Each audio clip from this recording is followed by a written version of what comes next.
Okay. Hi. Carlton's here. Do we have Mr. Smith? Yes.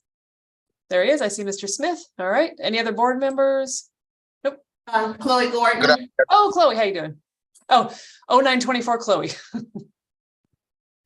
Okay, so I had to change offices, so I'm a little out of sorts here. So I don't have the agenda, but Robin, do we have any public comments that I need to be aware of? No, ma'am. No. Okay. All right. So let's see. Can you throw the agenda up there until I get myself together? This is 4, but we're calling it at 3.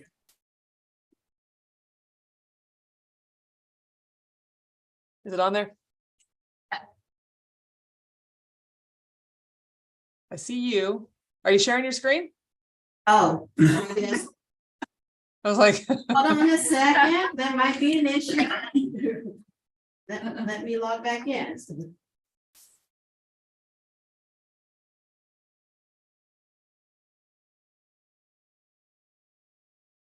yeah, sorry, I don't have my other computer set. It's in the other room. Need to log in. Hold on.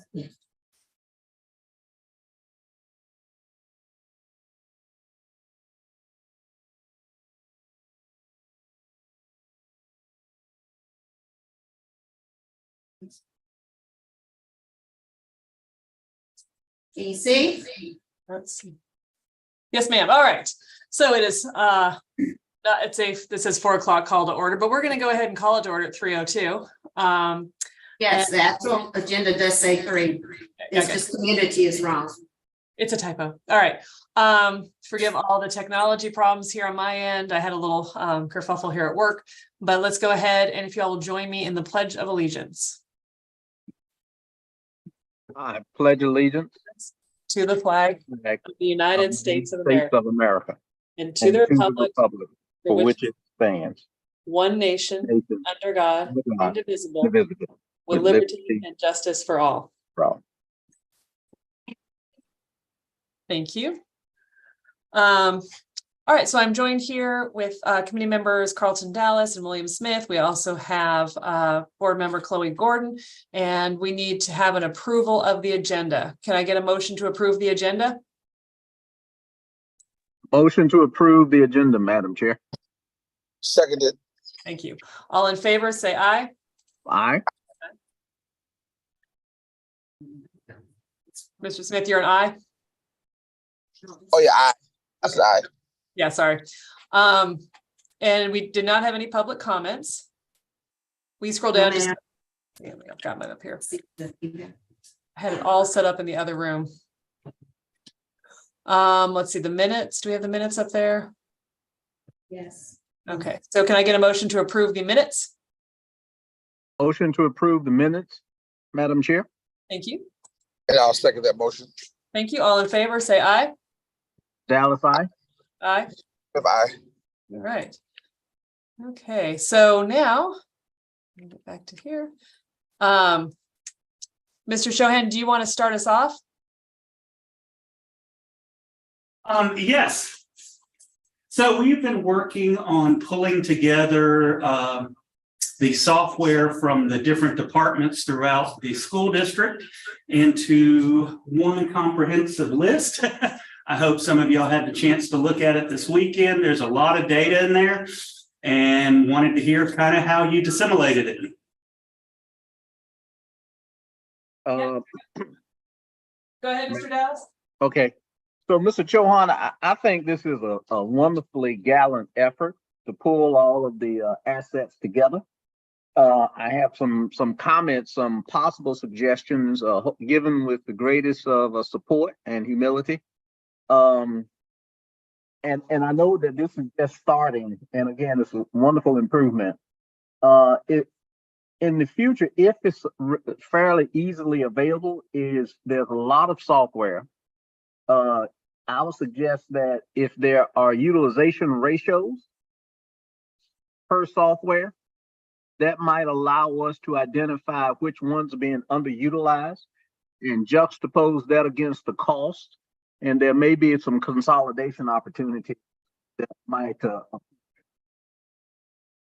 the these are more like just mechanical things, Mr. Chawan. Yeah, The other is, can you identify the number of unique users, which probably could be captured in the utilization report?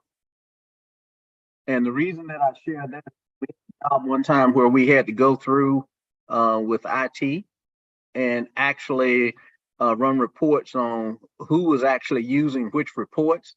And we were able to consolidate about 50% reports and about 25% of the software packages. The other thing I noticed, again, and this is just going forward, is how many pieces of equipment are there for each of the software. The third, actually, this is number 4, but I'll have it as 3. End user feedback.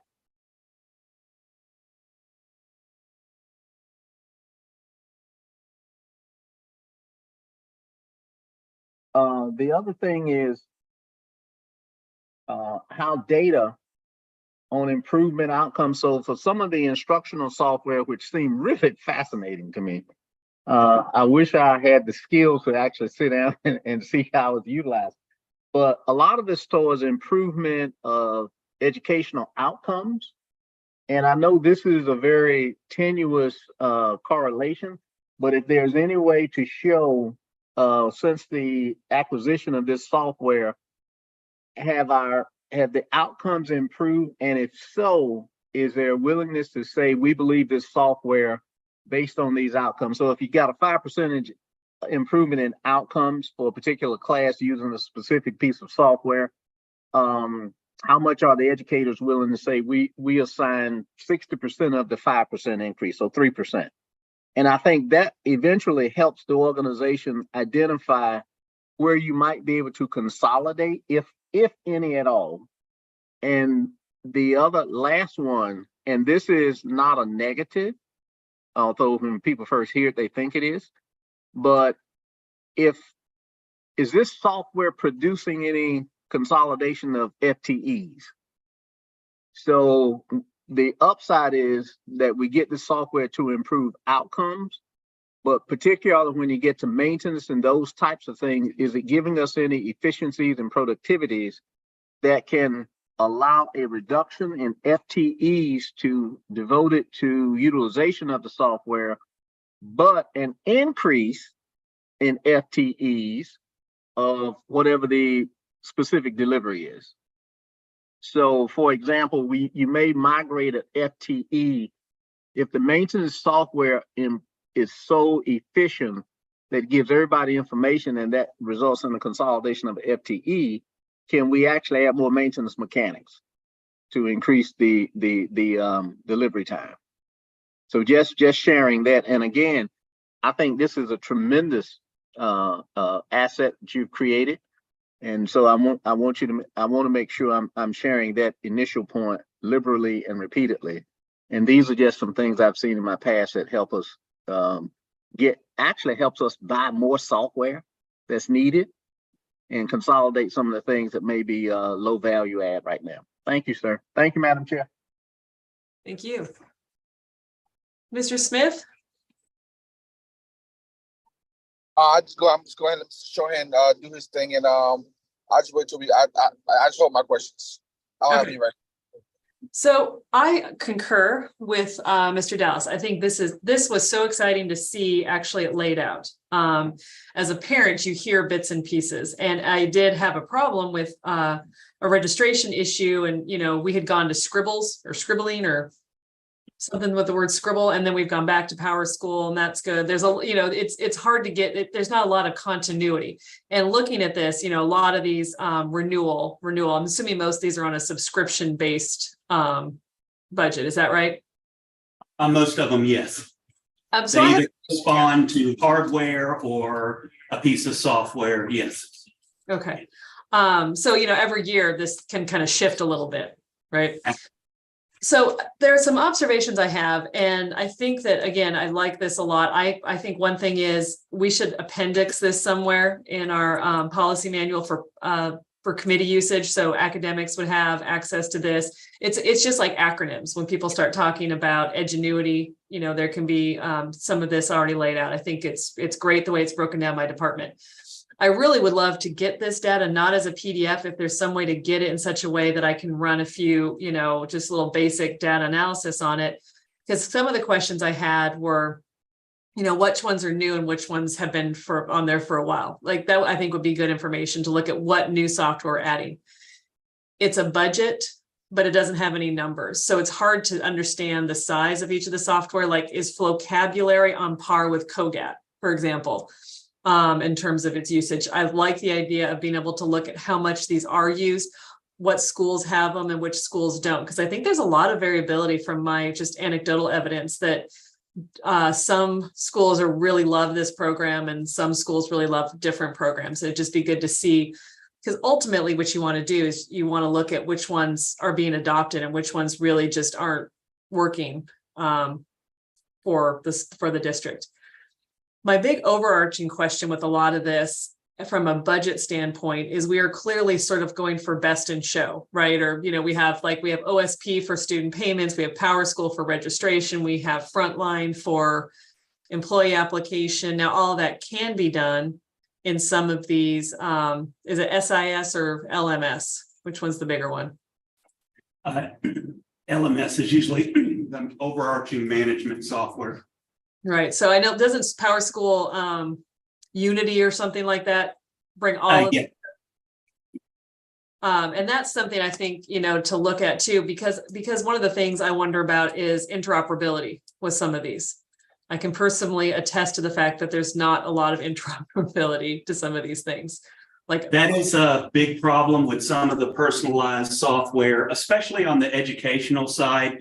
The companies have a lot of proprietary data and are not so easy to hand out their APIs or different tools to dig in their software more.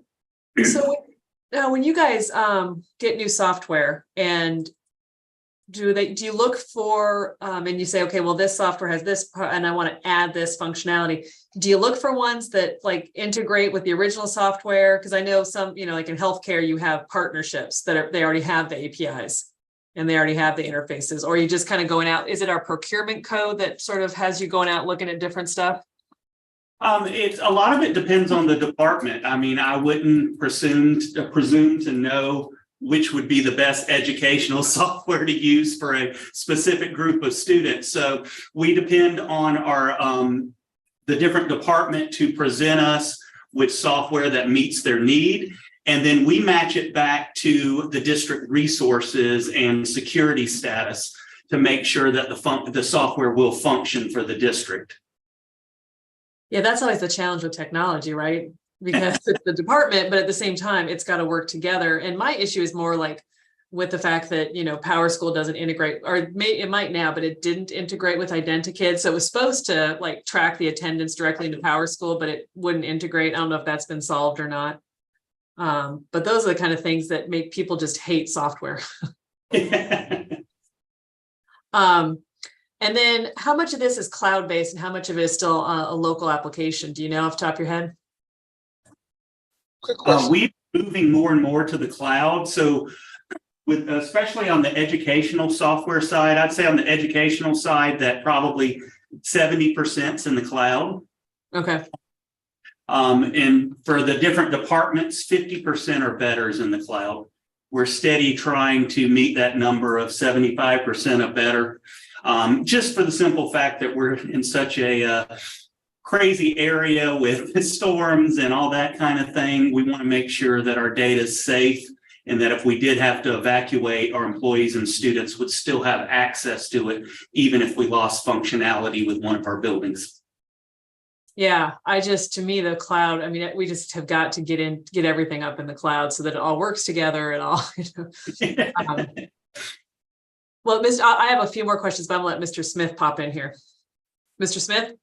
Well, my question was: were we going to let him present stuff to us first, or were we just coming out the gate and asking questions? I thought this would be more of let him inform us of what he's presenting first, and then we will go with the questions. Not coming out of the gates asking questions. I thought he might need to present some of it to us. and tell how we got where we are today. Well, I kind of just prepared a kind of broad swath at it. I know y'all had some wants for what you wanted to see in the reports. We took our first shot at it to kind of see what y'all liked about it, what you didn't like, and you're definitely providing me a lot of feedback to add to the report that we can help grow it.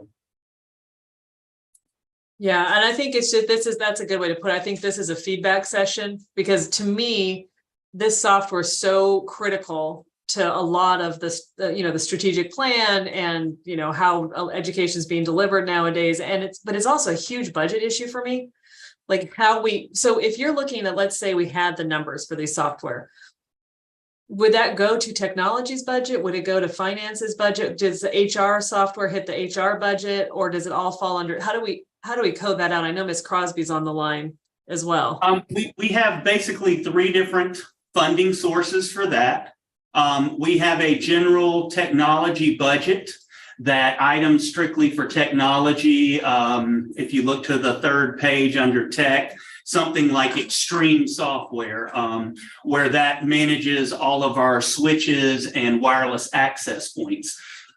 So we have different software like that would come directly out of the technology general fund. We also have stuff like ISD, which would be out of the instructional software budget. And then we also have a business apps fund that would be where operations, legal, HR, finance, they all order their software through. That's that business or instructional category. That makes sense now. Correct. Technology basically just oversees the budgets.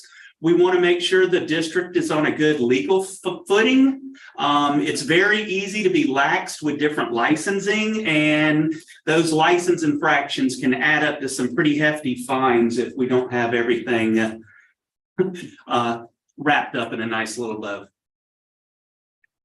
Right, I agree. Madam So I don't think we're going to have like a formal I think this spreadsheet is the presentation. It's sort of an opportunity to dig in and ask questions. And like he said, Mr. Dallas had come up with some great suggestions and kind of what you might like to see, because this is sort of a roadmap. Yes. And then if you want to get really in depth into what the piece of software does, if it's with another department, we will have to get people from that department to come in and kind of help us. We can make the software align with the network, but we really don't use it on a day-to-day basis. So for in-depth, real focused questions on any particular piece, we would need to contact that department and get them to give us a liaison to help answer questions you had on it. Madam Chair, when you. Oh yeah, please jump in. To follow up on that question, and I appreciate the opportunity to pose questions. I think it may help us get to some of the real points that we've studied and we see. When a request for software is made, is there any connection to what the expected numerical impact will be? So if I'm going, for example, with SAP, which is a really complex software, part of the approval to get that purchase was to identify operating or financial improvements that would come from better information, which is a specious correlation to make, but it's one that once people hang their hat on it, they basically go out and make it happen, or a reduction in cost. So is there some benefit to having requesters sort of project the efficiency they see that may accrue to the organization? Absolutely. And what we put in place some years ago was a software request form and a hardware request form. Mm-hmm. So any person inside the district that wants to buy a piece of hardware or software has to fill out that request. Inside that request, it lists, a funding source, a little bit about the program, what they think it's going to do. And then that comes into the tech department. We meet weekly with the ed tech department because a lot of times they're more educational in nature. So we rely on their input for helping us make better decisions on those. But we do get that information up front. This has really helped us because in the past, there wasn't any kind of change management controls. And we had people buying software before they even knew if it would work on our network. So we have remedied that problem, and we do have a tracking mechanism in place.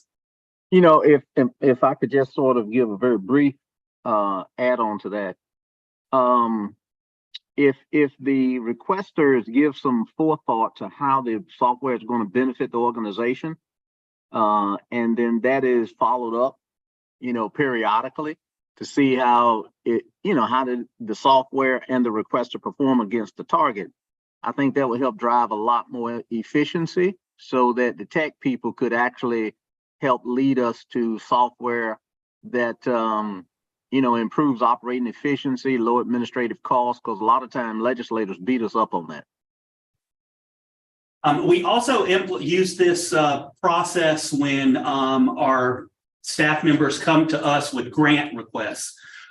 We apply for a lot of state and federal grants, and there are some pretty exact stipulations in those. So we need to make sure that every piece of hardware or software that's coming with that grant will be able to function inside Beaufort County well, so we don't come out of compliance with any of the grant recommendations.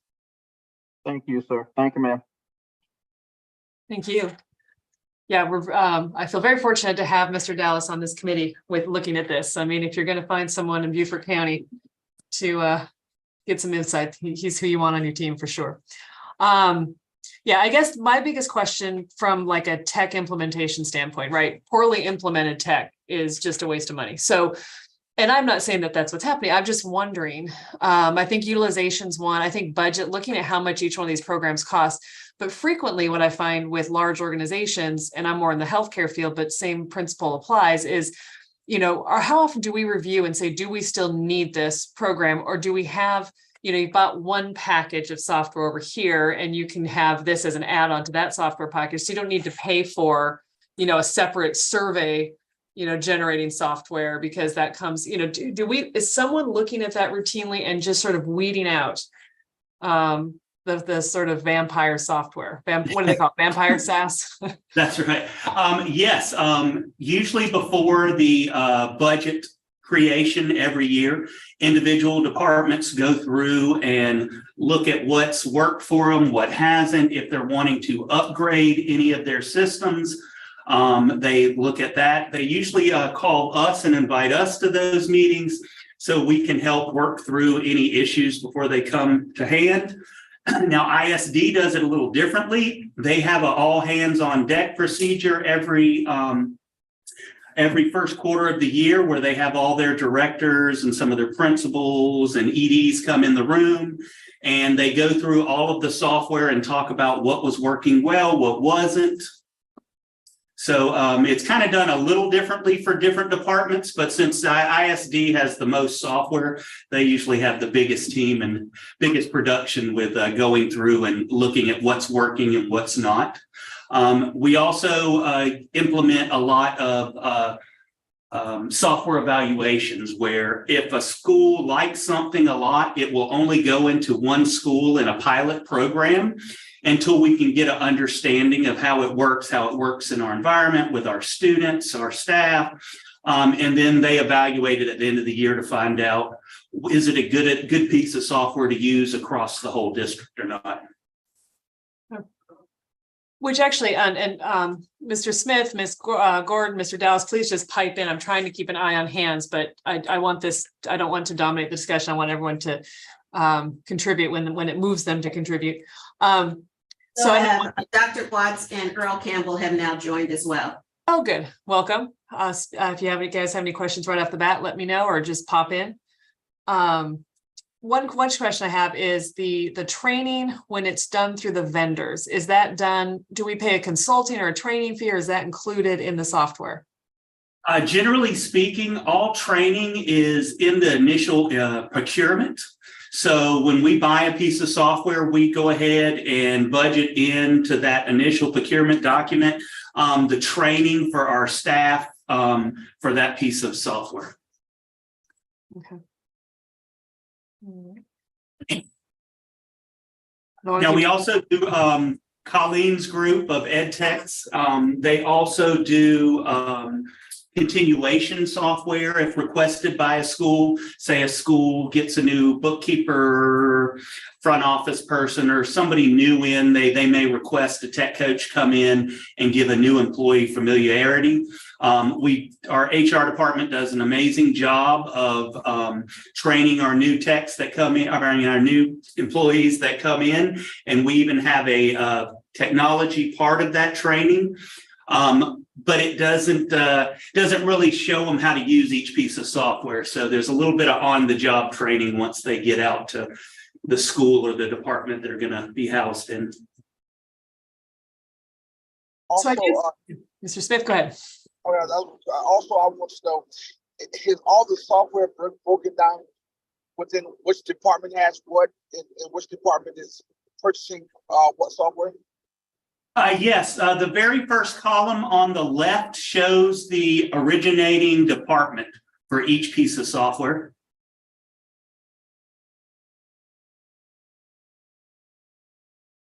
And so when you have usage report and analytical reports available, so if say HR, which I think still falls under operations committee, had questions, like I saw one about exit surveys, and I can't remember which one it was. And I know that that's been asked for in the past, I think by Dr. Wisniewski. If someone on the operations committee wanted to review the usage report or an analytics report, they could reference this document and then request that through the committee process? Yes, most of the reports would have to be pulled by that department, because once again, we only do the back end of it, and the individual day-to-day workings would have to be done by the originating department. Yeah, that makes sense. So really, tech's role in this is just sort of to oversee it and make sure that it's secure and works. And if you really want to dig in deeper in the software, you can look at what department. I like the fact that it's broken down by department. You can see who you would need to talk to if you had additional questions. Yeah, we mainly just facilitate the implementation and keep it running and up to date. And the three main budget points are, there's some sort of business app budget. And where's that housed? Is that housed separately, or is that within finance, or? It is a separate budget, but it is overseen by technology. Okay. And then the ISD has its own, which is Ms. Beck Gumbarski. And then tech has its own little separate tech specific budget. Correct. Okay. Yep, that's a lot of software. What happens is there school level budgets for smaller software programs, and do you oversee that? Oh, we do not. We do the approval part, but generally speaking, they're very small pieces that may be used by a few individuals, and they're very small purchases. Anybody else have questions? Madam Chair, I do have one. Please. Is there an opportunity, and it sounds like tech is already doing this and the organization itself is already doing it, but is there an opportunity to be even more precise in identifying what works best and then rolling that out system-wide?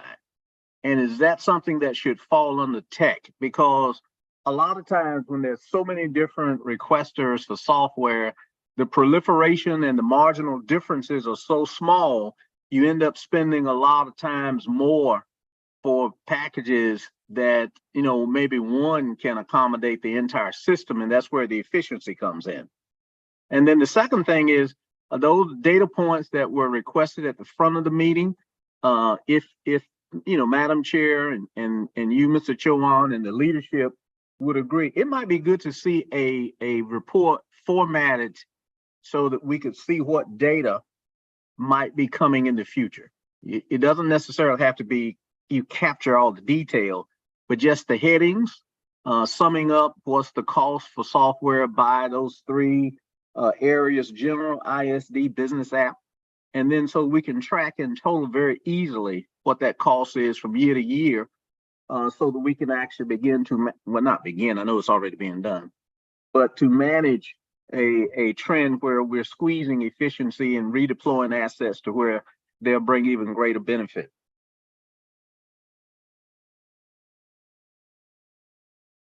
Yeah, I agree. I think that's a concern that, you know, a lot of people share, is just sort of making sure that we're not continuing to duplicate efforts, and that if something's successful, that we, if I'm hearing you right, Mr. Jones, that we really scale that out. And if it's a software program that's not having a lot of success, that we scale that down. Yes, ma'am. Absolutely. Yeah, I definitely concur. His hands up. Dr. Watts? You're muted. I joined in just literally a few minutes after you started, so I've heard this entire discussion. And I think there've been some very good points made by you, Carlton, Ingrid, and Mark. I think one thing you have to be very careful is what works best. That you're assuming cause and effect. That, you know, these students are succeeding. It may have nothing to do with the software and the program. It may have everything to do with other factors. So I don't know how you measure what works best. The cost is critical. This is a budget. You know, what is the cost of this software? You know, what's the length of the contract? How much is it annually? Is there a out clause and you have to pay X amount to get out of it? I think those things are important.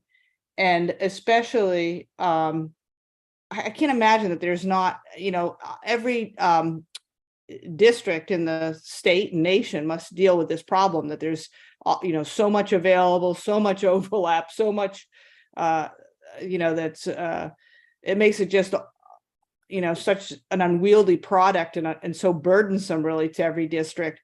I can imagine there are consultants that can come in and say, oh, you know, to streamline instruction programs, you know, the basic three are blah, blah, blah. And then you can tack on this or that. I don't know. It seems like, have we done that? Mr. Shohan, I think, that was a question. I know we've used some consultants in the past, not as a broad range of all software. Usually it was in a specific subset. So we were trying to accomplish a specific goal and asked a consultant to come in. I don't think we've had a consultant come in and evaluate all the district software before. And I think one thing we have to be careful of is some of the software I know for sure was ESSER. You know, there was a lot of software purchased with ESSER, and that money is not going to be going there on a recurring basis. So one of my, and I think that Dr. Guaz is 100% right. This is not something specific to this district or new, but I think it's an area that boards have traditionally not exercised a lot of, like, you know, perspective, influence, oversight, you know, et cetera, because it kind of infiltrates everywhere. It's sort of, and that's why I think having academics knowing what software programs they have and how that money is being apportioned is useful in terms of strategic planning. But I do think it's important, and you can look at utilization, which is the first thing that, you know, Carlton Dallas put his finger on right out of the gate. What is utilization? And if no one's using it, right there, you know, it's not an impactful piece of software. And then I think to my question is, and I think it's an ongoing question, we have a lot of disparate pieces, and what is the interoperability? And should we at some point, because as a parent, it is incredibly frustrating and often discussed that you can't, you know, you've got to log out of this system and go into this system, and then you put that information and that doesn't translate. So then you got to go back in. And I've talked to teachers as well that are really frustrated by the lack of interoperability. And I know we have single sign-on, I think. Yes, we do. We use ClassLink currently for single sign-on. But the only problem with single sign-on is that once again, we go back to the proprietary clause of certain software applications. If the software will not provide those API connectors, we can't hook it into ClassLink and link it back to our Active Directory, which makes it so much easier for our staff and students to access the different resources from that single sign-on page. I think, Mr. Smith? Also, the question that Dr. Guaz asked, I believe that I initiated that question and I started that within the board meeting, and what I got from the academic committee was that they go over it and they compare what they have in terms of software. They compare it to their menu and see what programs basically are the same and can do some of the same things so that they can get rid of some of it. And so I believe that they were policing their programs along with someone from technology, as Mr. Cohen said earlier, at the beginning of the year when the team gets together with the administrators. So I believe that is going on and that they are trying to correlate each other to see which programs that they can eliminate and which programs that they can't, or that are bringing some continued and shown growth that the programs are being affected in terms of keeping them. Just want to put that out there as well. That's what I've been told in board meetings and as well as work sessions. Yeah, Madam Chair, if I could. Please. Tag, I think that's a good point raised by a board chair and Mr. Smith. Mr. Chowan, I mean, wonderful job again. Just want to reemphasize that. This is a very strong leadership tool you've created. Gives a lot of insight. One way to capture and give credit to departments such as ISD that are doing that culling process is to capture a metric on the report that summarizes the consolidations and eliminations per those three groups, which are general, ISD, and business apps. And then if you can carve it up so that the individual smaller departments, you capture their consolidations, all of a sudden the transparency itself is a motivation to see how they are bringing some really freeing up assets and time to allow the district to devote it to other emerging priorities. So I think you can capture that in a couple of data points.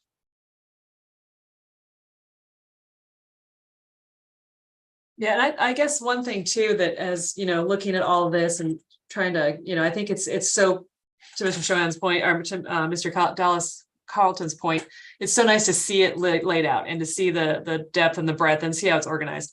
But I do think one thing with our procurement code, and when you have it with all these different departments, one thing you do lose is how do you value interoperability? And I think that's something that education and healthcare have done a really poor job of trying to get all this different stuff in all these different departments.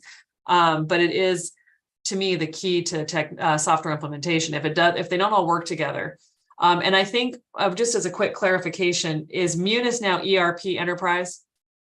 Okay, so we're still using Munis. I just didn't see reference to it because and I guess we're stuck with that for a while. Ms. Crosby.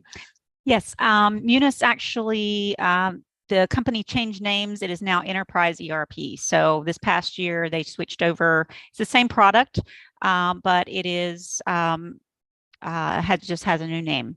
So it is their enterprise software. Right, and that's what we do most of our finance stuff with, right? Yes, we do all of the payroll, all of accounts payable, all of the general ledger, financial reporting. And we've added a few modules over the years where we collect all of our documents are paperless. So we scan everything. We've eliminated major filing systems and need for shredding throughout the district. And we just went to the cloud last year, as you recall, and got a award for that implementation. So we're very happy with the product. It's a good product for the size, just right for the size of our district. I remember going through the implementation years ago, and PeopleSoft was the next level up, and it was over $1 million 20 years ago. So it was pretty robust and quite expensive, but this system is working for us. And in fact, Dorchester 2 is actually looking at this product for implementation from their antiquated system that they're using. So we're quite happy, but yep, it has changed names. Okay, perfect. As well, Mrs. Crosby, in terms of the looking over the products that we currently have, at some point in time, have checked out from ISD, and they have possibly cross check program that they have that may do similar things. They got rid of some of them. Are you I'm not following your question. Every department uses Munis in the district level, and each school bookkeeper uses it primarily for budgeting and monitoring their spending. So you have at least 2 to 3 people in each school location and 2 to 3 in each department that are using that as the financial monitoring folks in the departments.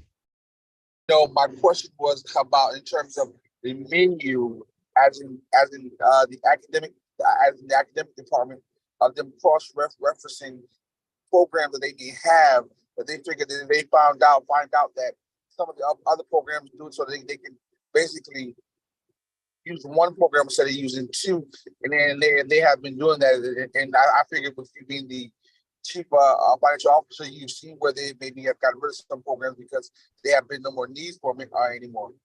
That was my question. I know that different systems have been monitored and evaluated over the years. I know Calling Bet and Varsity has done a lot of that work. And we have looked at paring down systems and have successfully eliminated some over the years. So we have done some of that work. And I'm sure it is something that can be and needs to be done again. Mr. Chohan was addressing that earlier. If you wanted to go ahead and add on to it, because he addressed that earlier. Yes, ISD does have a meeting first quarter of each year where they bring in their directors and EDs, and they invite me as well. And we sit in the room and usually take about 4 or 5 hours to go over a myriad of their software, and they have talking points. They look at some of the data back from state testing to try to compare on what's working, what's not. If anything's kind of not been being updated by the manufacturer, do we need to switch softwares? So those meetings do happen yearly. Thank you, Mr. Sherman. I did hear you touch on that earlier, but I just whether there was a question in reference about that or around that, and so I just wanted to make sure that it was clear and that we are, giving them credit for doing that, because I know that work is being done, because that is something that I was big on in terms of our menu, what we have, how we are spending tax dollars in terms of what we have and what we don't have, and basically what program may be overlaying of each other. So thank you for that information. Well, I feel like a few themes developed out of this conversation. And I think, like I said, I think this is great. I think we should make sure that all the committees know that, they're different. The committee chairs, if you're in HR, if you're academics, you can have this as a reference point, because we do toss these terms around. And I think that the long-term, needs of the technology department is going to be, getting in the cloud, getting interoperable, making a little bit of a easier, user interface for all the disparate things that we have going on. And then we're going to have to look at, not we, but in general, the district is going to have to look at all the software we bought with ESSER funding and have some way of determining whether or not it's something that, made a difference or didn't. So, but I think utilization, budget, and these are definitely things that can come up in terms of a conversation about, budget. But it is good to kind of keep an eye on this and make sure it's not proliferating all over the place. So I really appreciate this conversation. I'm glad that all the other board members were able to join, and feel like it's a great starting point. So I appreciate all the hard work that went into pulling this together. If there aren't any other comments on this, that's really the only thing on our agenda for today. Right. So I'm pulling this back up. Yes. So I wanted to take a minute with the committee and talk about if we want to try and talk about a couple other things that are still outstanding for this OE. And one of them would be the 5-year plan. Do we have an update on that? We're still working on it, and we hope to be presenting it in the next couple of months to the committee. Perfect. And then let me see, I had my little email up here because I sent out a work plan earlier. Let me pull that back up right quick. So that's something I think that'd be great to have, especially because we're talking about, the budget season starting here in the not distant future. to like just have a sense of where we're at on those things. I think that'd be good timing for the strategic 5-year plan, even though I know, is the state redone theirs, or are we kind of doing our own? Well, the state was supposed to have it by September or the start of this school year. They said they're going to have it by Christmas, but they also said that last year, so I wouldn't hold my breath. Yeah, exactly. Okay, so then the other couple of items that I think we still need to address sometime this year before we close out this OE is, now we did the communication assessment, which I think really solved, was a great monitoring indicator for OE 17-4, which was provide a means for interactive communication and engagement between the district, staff, parents, and the community, including electronic access to information about school district programs and academic progress. I think that communication assessment satisfied a lot of that, in addition to which the rebranding that we're going through, and I know that the board's been invited to participate in that. I feel like that's pretty well satisfied for this year. I'm up. If the committee members disagree, please speak up, raise your hand, or just pop in. The other thing is OE5, which is, what I've been talking, the implementation with training and professional development. So we were going to have a talk about the technology PD at the Summer Institute. And it said review of current tech implementation policies. So I don't know if you have those or not, or training models. And then I think also one thing that can go into this OE 17-5 is the survey of school culture, which I know HR brings forward usually around December, if I'm not mistaken. I think we looked at it last year in December. Does that sound right to everybody? What's it called? The big survey they do? Upbeat. Upbeat, yes. I think we can use Upbeat, and bring that in around the end of November when they present their AR, their annual report. So that will come in November. Great. So, I mean, we can just pop that into board docs or whatever we're calling it now, diligent. We can have another meeting maybe in December, look at the tech professional development at Summer Institute. And do we have tech implementation policies? Not necessarily policies. Yeah, right. No. I thought that was a weird word. And I'm the one that put it on there. I don't know what I was thinking. But we should be able to discuss in the November meeting the professional development and training for staff. Perfect. Yeah, if we just talk about the training, because I know that that's one of my, things I'd love to hear at that is how we go from like district or vendor level down to the school, and then down to the, accountable individual, whoever that is. And then making sure that there is at least another person, because I know personally what's happened is if that one person is the trainer, has been trained, and they're out for a month, it can bring tech to a grinding halt. So just kind of like if we have a formula for that, that would be, I think, good for the public to hear. So that sounds like our November meeting. We'll do OE 17-5. And then if we get the 5-year plan before, the end of the year, we can do that in December. Does that sound like a reasonable plan, y'all? Yeah. Then also, what about I would like to hear also about our use policy, and also what that looks like, and as well as in how are we monitoring. We have a couple programs that when students use keywords, those programs pick up. Just kind of like understand some of that, because I've been having parents call about some of those different issues. Yeah, are you talking about the filtering? Right. Yeah, that actually comes November, December to operations, because that's under security. So security handles that.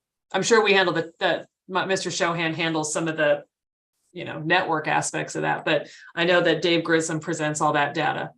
One other thing I had, and I don't think we ever really got that. Do we have, I would like a list of the technology focused Kate and high school level courses and which schools offer them.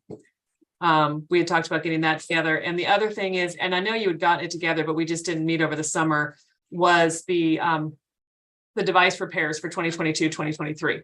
We had talked about how many repairs were there, how many people were required to pay, because the first one's free and the second one you have to pay for. And I know those computers are in the $500 to $600 range, if I'm not mistaken.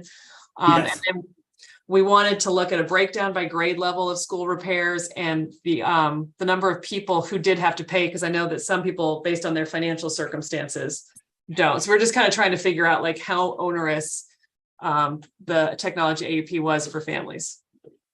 So if we, and that, I don't, you know, we can have that in November just as a report. Okay.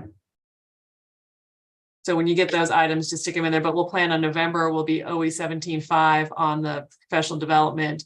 And then maybe December, we'll kind of tie up these loose ends. We'll get the tech focused Kate and high school level courses, the, you know, basically the base, what do you want to call it? The hardware that's handed out to kids in terms of the technology AUP. And then if we have it, we'll take a quick look at the strategic 5-year plan that you guys are getting together.